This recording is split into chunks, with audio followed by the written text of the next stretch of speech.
Meus irmãos, muitas famílias ficam brigando por causa de herança. O que é a tal da herança? É aquilo que ficará quando a pessoa não estiver mais. A minha pergunta é: qual é a herança de Jesus Cristo? Ele que passou por este mundo, Ele que voltou ao Pai. Se a gente pode dizer, qual é a herança de Jesus Cristo? É o Espírito Santo. Antes de Ele subir aos céus, na sua ascensão, Ele podia ter falado qualquer coisa ali. E olhe que o que a pessoa fala no fim da vida é mais importante do que ela falou a vida toda.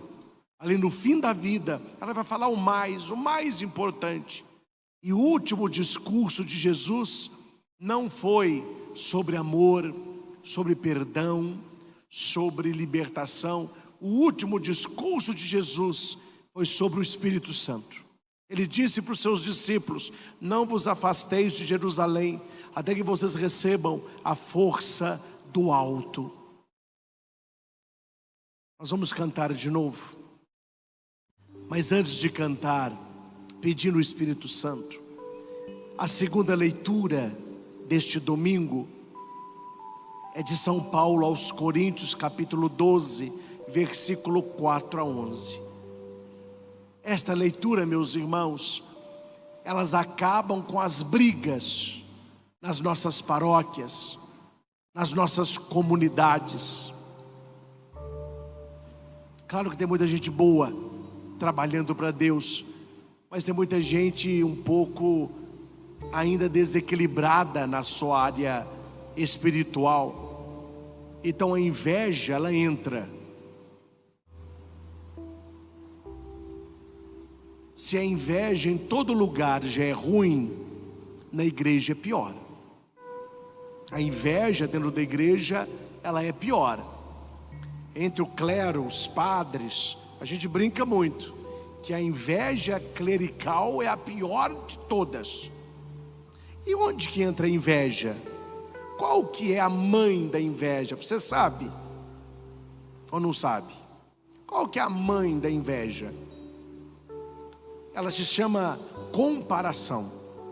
Toda vez que eu me comparo com alguma coisa e eu me sinto menor, a inveja, ela aparece. Eu comparo a minha casa com a outra casa. Como eu gostaria de ter uma casa assim, ó. Aí você começa a ter inveja. Você olha o seu carro, olha o carro do outro. Nossa, olha o carro que eu tenho, olha o carro daquele que máquina. A inveja aparece. Você não tem dom de cantar. Eu não tenho dom de cantar. Aí você olha alguém cantando muito bem. Fala: nossa, queria cantar desse jeito, eu não canto. Ou inveja. Qual que é o antídoto da inveja? Se a mãe da inveja é a comparação, qual é a cura? É a autocomparação. A comparação, eu estou olhando o outro. A autocomparação, eu estou me olhando. Então não é ficar pensando: ah, ele tem o dom. Deixa eu ir aqui. Ah, ele tem palavra de ciência. Ah, ele tem fé. Ah, ele tem tom de cura. Ah, ele faz milagre. Ah, profecia. Ah, ele fala em língua. Aí a gente fica apontando o dom dos outros. E a leitura está nos levando a olhar para o nosso dom e multiplicar o nosso dom. Talvez, certamente, nós não temos o dom do outro, mas você tem um dom que o outro não tem. Quando você inveja alguém que faz tal coisa, aquela pessoa inveja você porque você faz algo que ela também não dá conta. Então de onde que vem este equilíbrio e essa tranquilidade? Do Espírito Santo. Ele vai dizer aqui: a diversidade de dons. Tem muitos dons, mas o Espírito é um só. A diversidade de ministérios. Aqui no santuário, esta semana, nós estamos celebrando o cerco de Jericó. Eu trouxe alguns pregadores amigos para estarem conosco. Todos comentaram: padre, como que o pessoal trabalha bem? Como que o pessoal é zeloso, cada um na sua função? São os ministérios. Pessoal do dízimo, pessoal da acolhida, pessoal do anjo da guarda, pessoal da barraquinha, limpeza, transmissão, liturgia, músicas, acólitos. Várias equipes. São diferentes. Aqui está escrito, há uma diversidade na maneira da gente atuar na igreja, mas o Espírito é um só. A diversidade de atividades, mas o mesmo Deus que realiza todas as coisas. Então a pergunta que fica é: para que inveja? Para que competição? Sendo que nós somos peças do mesmo quebra-cabeça. Somos diferentes, mas cada um se encaixa num lugar. Peçamos ao Espírito Santo que realize também isso nas nossas famílias, nas nossas casas, começando do nosso coração. Então feche os seus olhos, coloque a mão no seu coração. Peçamos ao Espírito Santo que tire toda divisão do nosso meio, toda inveja, toda briga. Precisamos saber que o Espírito Santo é um só. Todas essas coisas se realizam um e o mesmo Espírito, que distribui a cada um conforme quer. Que distribui a cada um conforme quer. Espírito Santo, venha sobre cada um de nós, venha sobre o meu coração, sobre a minha vida. Venha sobre o nosso santuário e vá tirando, Senhor, toda divisão, toda comparação, toda competição, toda inveja.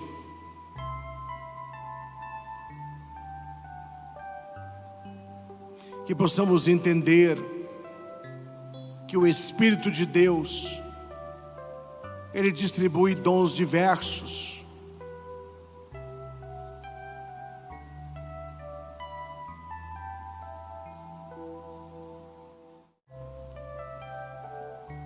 E esses dons diversos é para o bem comum, o bem da comunidade.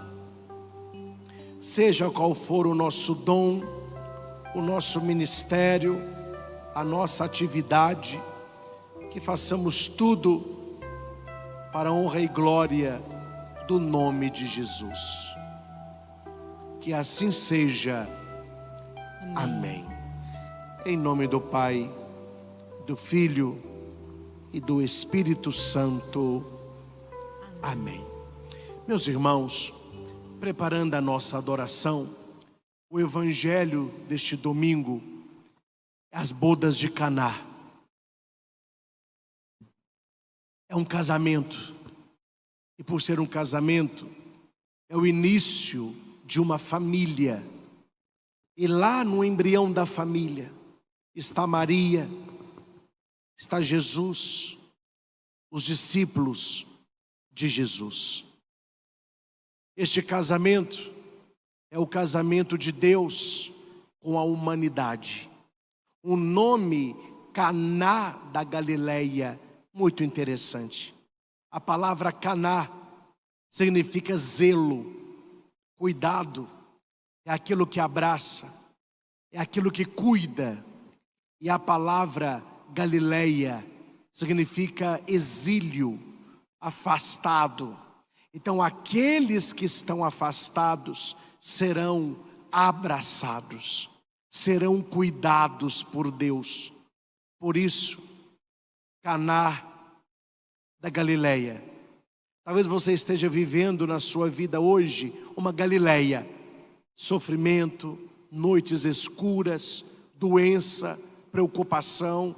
Deus quer tirar você de Galileia. Ele quer fazer a sua realidade Caná, que é lugar de cuidado, lugar de zelo, lugar de abraço. Houve um casamento aí. A mãe de Jesus estava presente. Segundo o texto, a família conhecia muito Maria.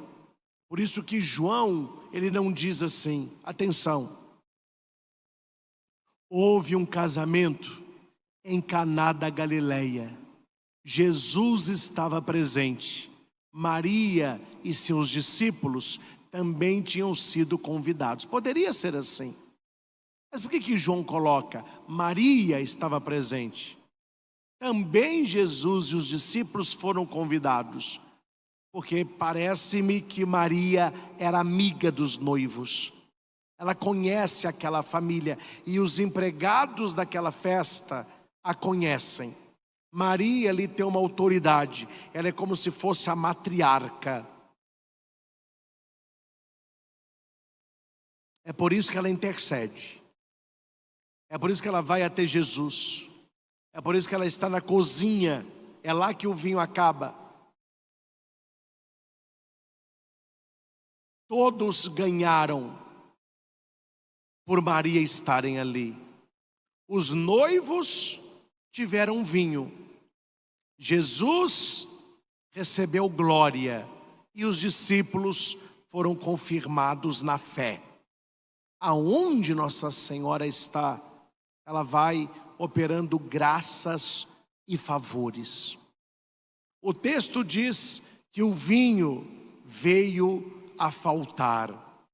Não sei se você lembra, claro, nós temos as nossas festas hoje, mas aqui para nós, festa de aniversário, meu filho, igual a década de 80 e 90 não tem mais.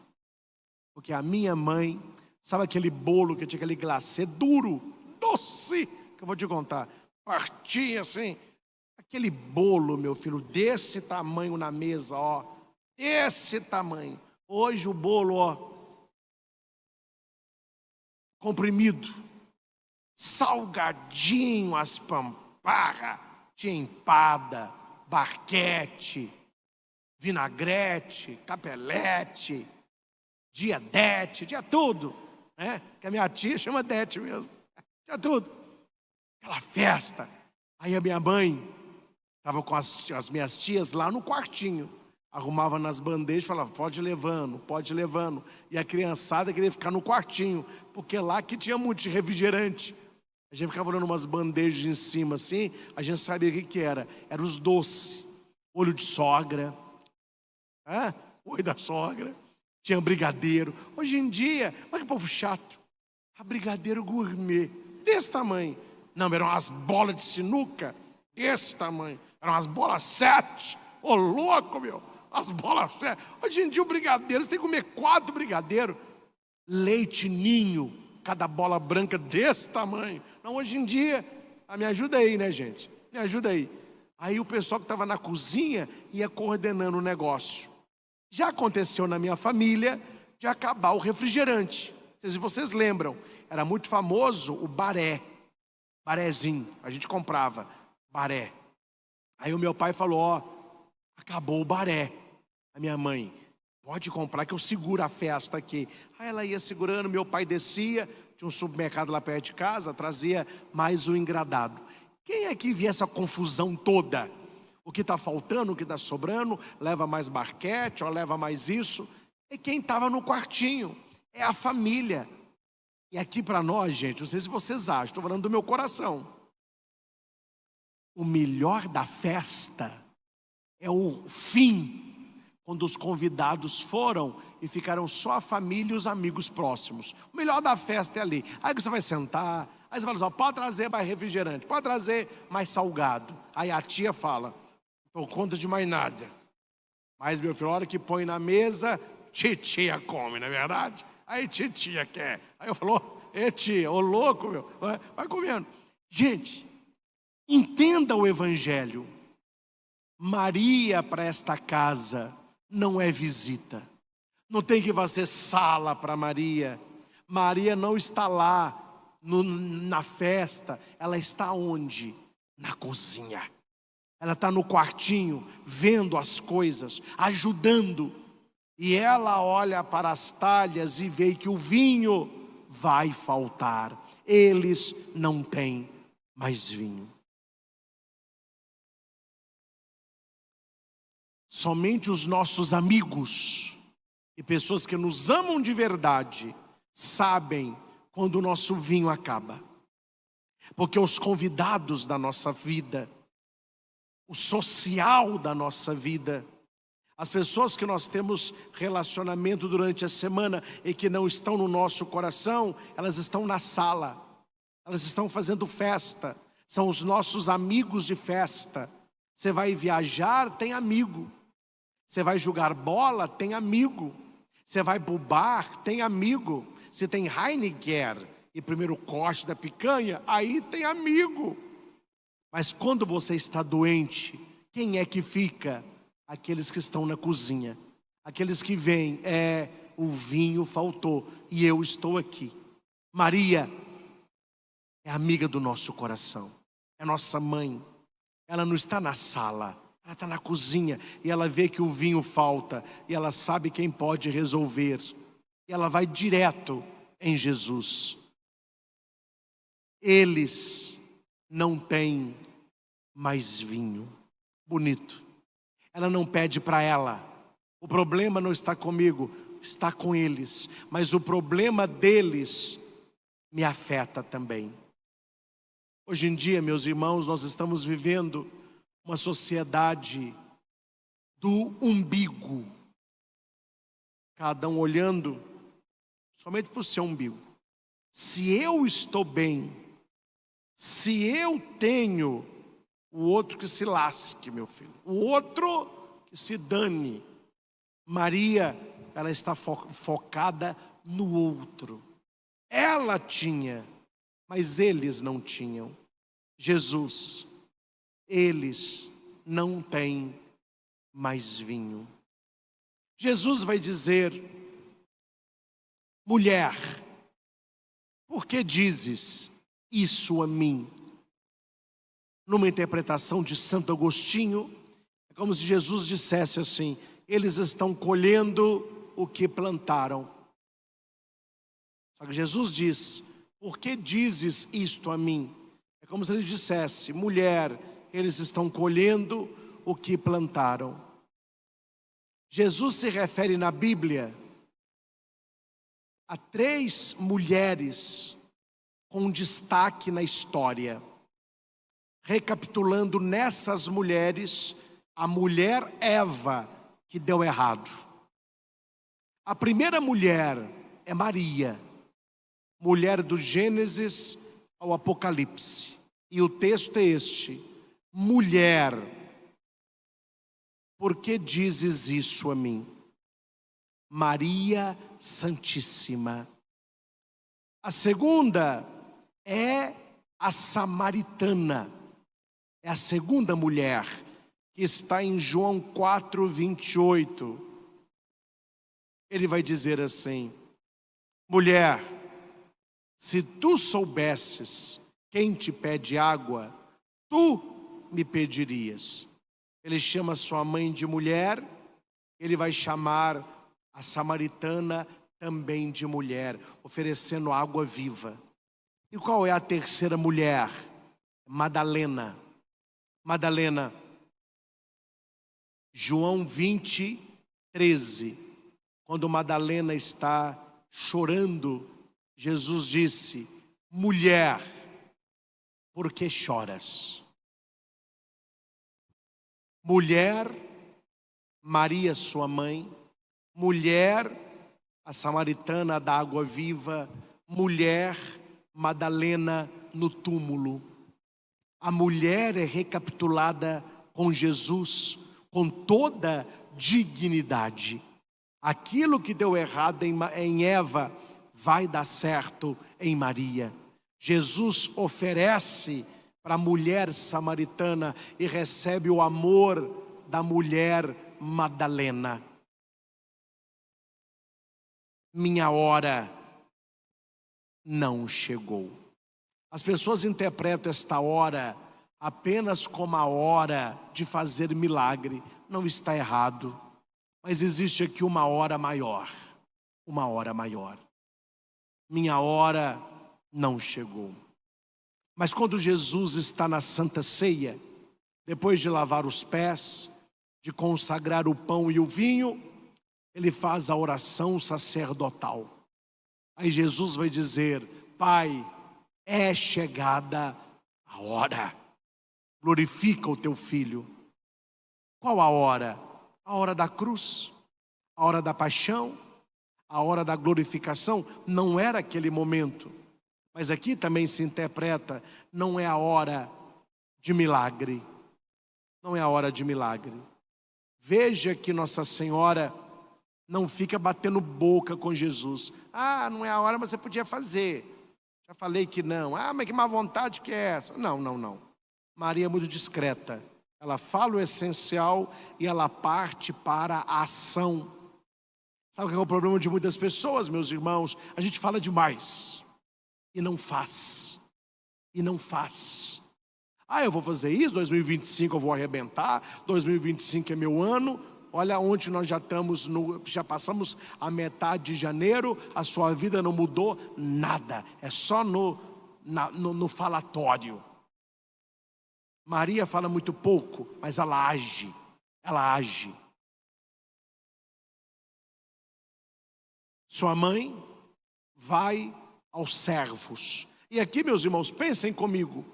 Imagine na sua casa, você tem servos que trabalham para você. Aí numa festa, acontece de faltar alguma coisa.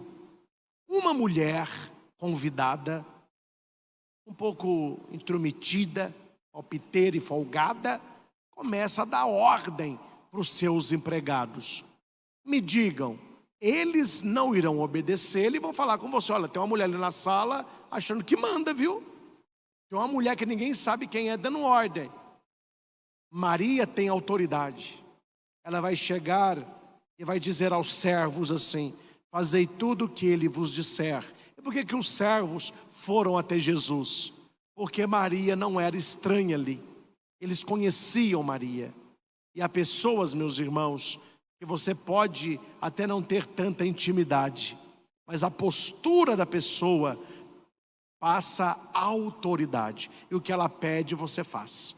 Maria está ali muito sóbria, mas com autoridade. E ela manda aqueles servos até Jesus. Estavam ali 6 talhas de pedra para purificação. Quer dizer, o pessoal queria festa, oração que é bom nada. Porque eles tinham que ter as talhas cheias, fazer primeiro a purificação ritual, que era a oração, e depois da oração a festa. Só uma curiosidade. Quando fala de casamento, o nosso casamento hoje se resume na cerimônia na igreja e a festa depois. Casamentos que eles têm mais tempo, tem gente que tem mais tempo, não tem? Mais tempo. Casamento que eles têm mais tempo, a coisa rende mais. Já fui em casamento, o pessoal tinha tempo, o casamento foi às 10 da manhã, nós fomos para um sítio, serviu o almoço, serviu primeiro um churrasquinho, depois veio o almoço, já ali umas 2 horas da tarde, 4 horas veio um cantor contratado, serviram salada, sorvete, 18 horas teve sanduíche, cachorro quente, e ali para as 10 horas da noite serviram chá com biscoitinho, era o restolho da festa. Os convidados foram embora, a família continuou. De madrugada, foram dormir após 4 horas da manhã. É um casamento muito grande para nós. A maioria de casamento, você vai no casamento, tem uma janta, 2 horas depois já está em casa. Este casamento judeu que Maria estava, dura 1 semana. Muitos já sabem disso. São 7 dias.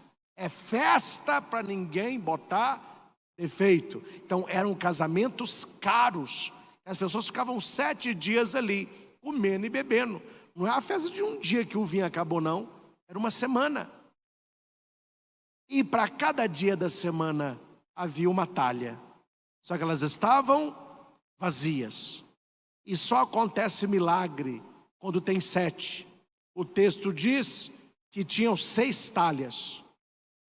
Vou te mostrar a sétima. O mestre Sala experimentou a água que se tinha transformado em vinho. Ele não sabia de onde vinha. Por que ele não sabia de onde vinha? Porque as talhas estavam vazias, mas havia uma talha escondida. Jesus é a sétima talha.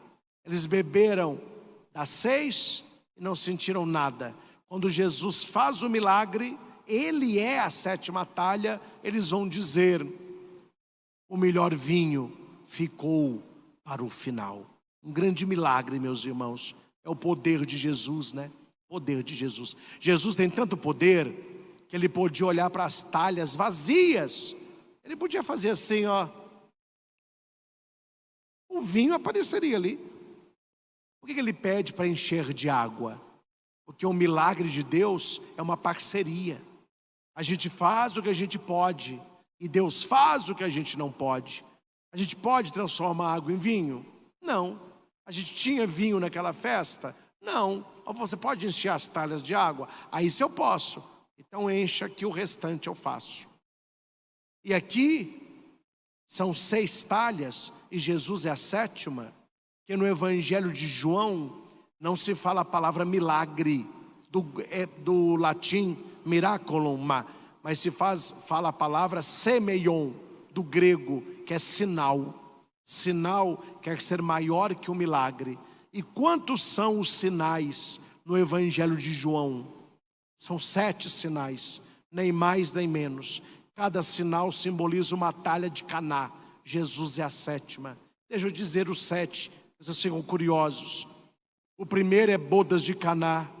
O segundo é a cura do filho do funcionário real. O terceiro é o paralítico lá na piscina de Betsaida. Depois tem a multiplicação dos pães, o cego de nascença, ressurreição de Lázaro e a pesca milagrosa. São 7. Então esses 7 sinais estão presentes no primeiro sinal, bodas de Caná. Por fim, quem é o destaque do Evangelho? Certamente, Maria, a intercessora. Certamente, Jesus, o que fez o milagre. Certamente, os empregados que encheram as talhas. Mas há um personagem aqui, meus irmãos, que não pode passar despercebido. Ele é simplesmente extraordinário. E de tão extraordinário, ele passa despercebido. Jesus disse: tirai e levai ao mestre Sala. Eles levaram. O mestre Sala experimentou a água que se tinha transformado em vinho. Minha pergunta é: onde foi que esta água se transformou em vinho? Enchei as talhas de água. Leve ao mestre Sala. Eu me conheço. Não sei se você se conhece. Eu me conheço. Se eu fosse o servo, talvez eu não falaria com Jesus, mas eu falaria que estava perto de mim. Não vai fazer milagre, não? Mandou encher de água. O cara está pedindo vinho, eu vou levar água? Havia ali um servo que tinha uma fé extraordinária. Ele sabia, o que Jesus fala pode acreditar. Encha de água. Ele encheu. Agora leva. Ele pegou a taça, encheu de água e levou. Onde que o milagre acontece? Na taça, na obediência e na fé. Quando Jesus nos dá uma ordem, esta ordem ela já opera milagre pela sua fé. Há muitas pessoas que não recebem milagre na vida porque elas não têm fé. Elas querem ver o vinho primeiro. Oh, não. Aquele homem acreditou antes. Ele sabia que ele tirou ali água, mas chegou no mestre Sala, vinho. A fé realiza esse tipo de coisa. Na adoração de hoje, peçamos ao Senhor que nos dê esta fé de Maria, de interceder por aqueles que precisam. Acreditar que Jesus conhece as nossas necessidades e que tenhamos a fé deste servo de tirar água, sabendo que no final chegará vinho. Graças e louvores se deem a cada momento ao Santíssimo e Diviníssimo Sacramento. Graças e louvores se deem a cada momento ao Santíssimo e Diviníssimo Sacramento. Graças e louvores se deem a cada momento ao Santíssimo e Diviníssimo Sacramento. Jesus, manso e humilde de coração, fazei o nosso coração semelhante ao vosso. Glória ao Pai, ao Filho e ao Espírito Santo. Como era no princípio, agora e sempre. Estamos na presença do Senhor. E neste momento nada é impossível. Se você for obediente, e se você fizer o que deve ser feito, Jesus agirá. Uma coisa nós já temos: a intercessão de Nossa Senhora. Quantas pessoas falam assim quando querem uma coisa? Ah, eu vou tentar isso, eu vou falar isso. O não eu já tenho. Nós somos diferentes, meus irmãos. Nós não falamos, o não eu já tenho. Não, nós falamos, a intercessão de Maria eu já tenho. Agora é fazer o que deve ser feito para que Jesus possa agir.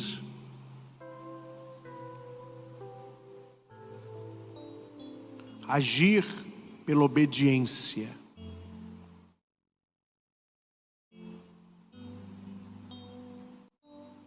Faltou vinho nas bodas de Caná. O que está faltando na sua vida, na sua família, no seu trabalho?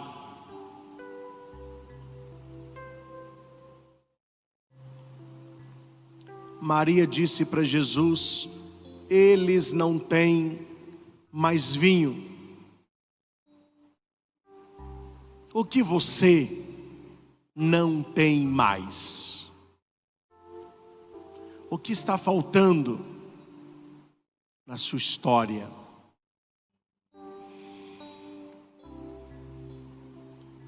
Então, junto com esse incenso que nós colocamos aos pés de Jesus, eu convido você a colocar este vinho que falta. O vinho aqui simboliza fé, saúde, alegria, paciência, perseverança.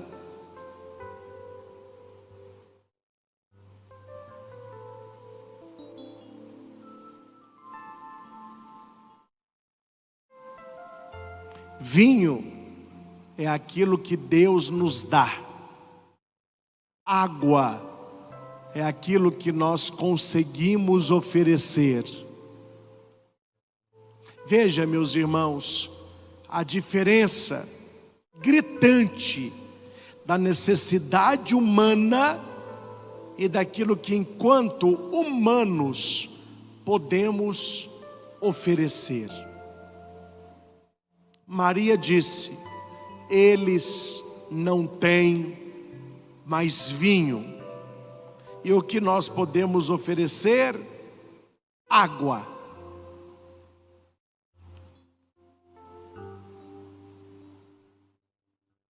Você compreende que por mais que você queira fazer, por mais que você queira oferecer, é água. O vinho melhor vem de Jesus. A cura vem de Jesus.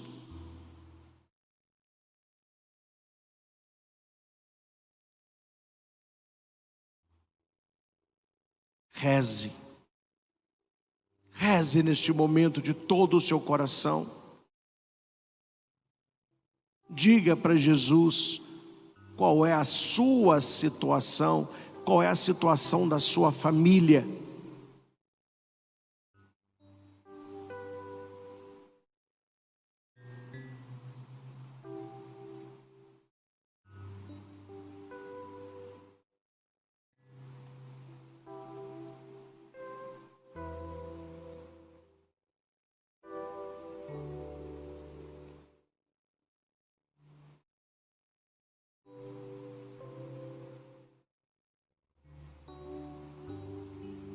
Vamos repetir.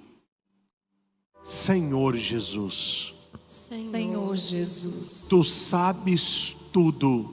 Tu sabes tudo. Tu sabes qual o vinho que acabou. Tu sabes qual vinho acabou. Tu sabes, Senhor, o que falta na minha vida. Tu sabes, Senhor, o que falta na minha vida. E eu peço a intercessão de Maria Santíssima, E eu peço a intercessão de Maria Santíssima, para que, como minha mãe, como minha mãe, apresente a minha necessidade a Jesus. apresente a minha necessidade a Jesus. Fale agora no silêncio do seu coração a Deus.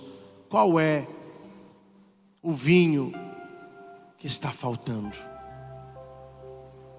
Qual a realidade que está faltando na sua vida?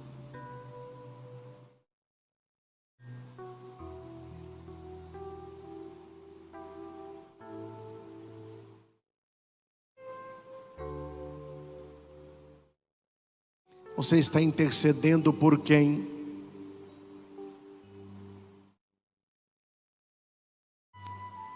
Muitas vezes nós ocupamos na vida de muitas pessoas este papel de Maria.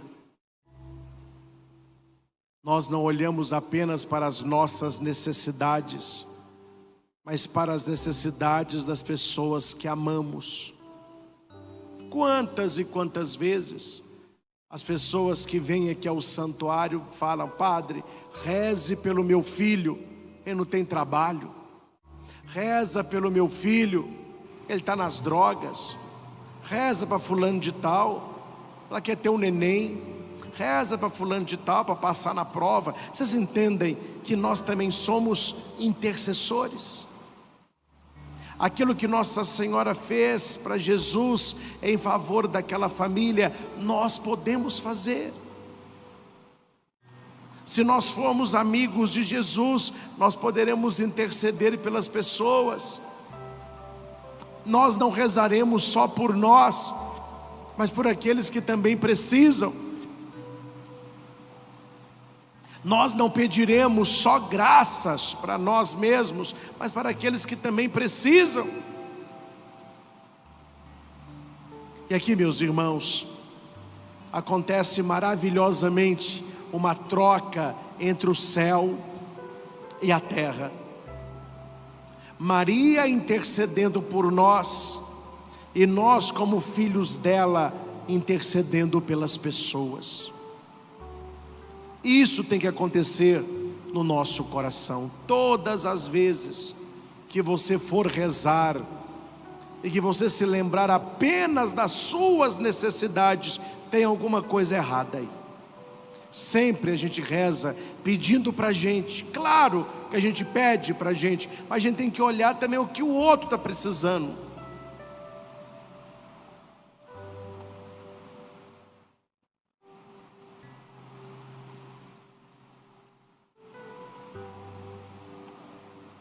Tem uma ilustração, vocês vão criar na cabeça de vocês com facilidade. É um homem numa cadeira de praia, debaixo de uma grande sombrinha, ele está na sombra, com calção de banho,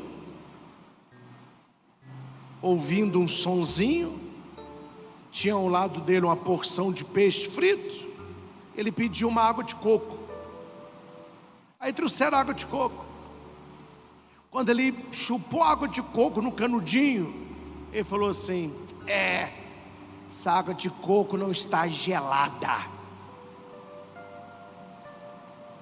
Ele olhou para o lado, tinha uma pessoa sentada na areia, não tinha cadeira, não tinha som, não tinha sombrinha, não tinha peixe, não tinha água.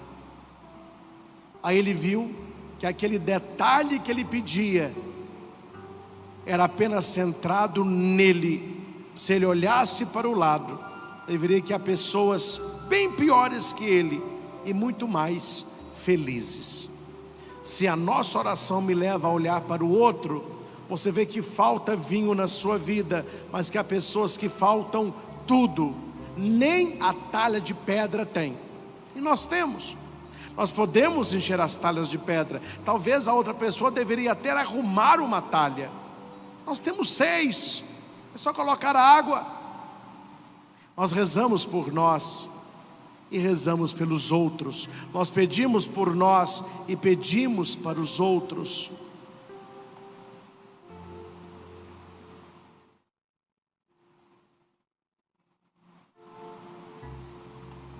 Senhor, queremos encher as talhas da nossa vida com a água da obediência.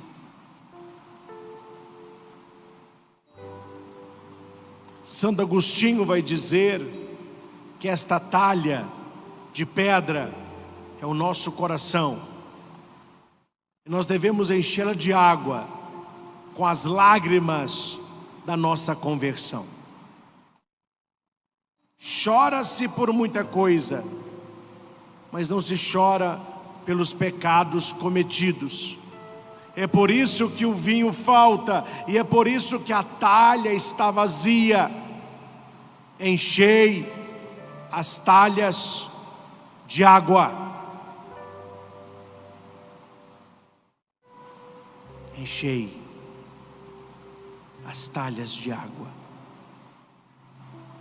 A água de arrependimento, a água da obediência, a água da adoração, a água da santidade, a água da oração diária, a água da missa dominical, a água do Santo Terço, a água das leituras espirituais. Meus irmãos, vamos encher o nosso coração com esta água.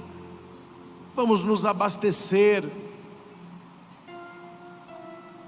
Não podemos nos esquecer que a quantidade de água que nós oferecemos é a quantidade de vinho que receberemos.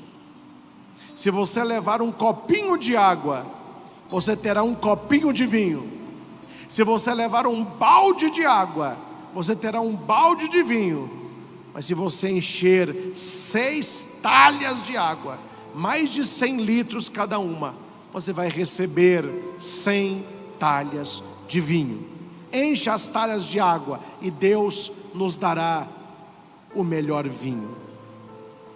Que esta bênção cele em nós não apenas as bodas de Caná, mas as bodas da nossa vida. Jesus que é o noivo, a igreja que é a esposa, e quando estamos com Ele, tudo haverá de terminar bem pelas mãos de Maria. Louvado seja nosso Senhor Jesus Cristo, para sempre seja louvado. Recebamos a bênção.